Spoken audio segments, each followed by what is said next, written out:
سمرقند کے ایک عالم دین حضرت سیدنا ابو الحفص رحمت اللہ تعالی علیہ کے پاس ایک شخص آیا اور کہنے لگا میرے بیٹے نے مجھے مارا ہے۔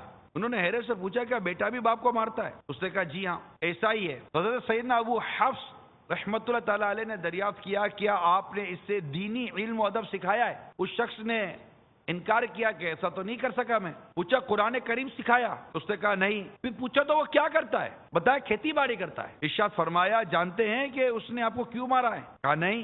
آپ نے اصلاح کی خاطر اس پر چوٹ کرتے ہوئے حضرت فرما رہے ہیں کہ شاید وہ صبح کے وقت گدھے پر سوار ہو کر جب کھیت کی طرف جا رہا ہوگا، بیل اس کے آگے اور کتا اس کے پیچھے ہوگا، قرآن پاک تو اسے پڑھنا آتا نہیں کہ کچھ روحانیت نصیب ہوتی، بھائی یوں ہی غفلت میں کچھ گنگنا رہا ہوگا، ایسے میں آپ اس کے سامنے آ گئے ہوں گے، اسے سمجھا ہوگا کہ بیڑاڑے آ گیا ہے اور اس کو ہانکنے کے لیے سر پر کوئی چیز مار دی ہوگی، شکر کیجئے کہ آپ کا سر نہیں پھٹا۔ یہ چوٹ کرنے کے لیے حضرت نے فرمایا۔ جب آپ نے اپنے بیٹے کو سکھایا کیا ہے؟ تو یہ اپنے بیٹے کوئی دینی سنتوں بری تربیت نہ دینے کا انجام، اور آج ایسے بے شمار ماں باپ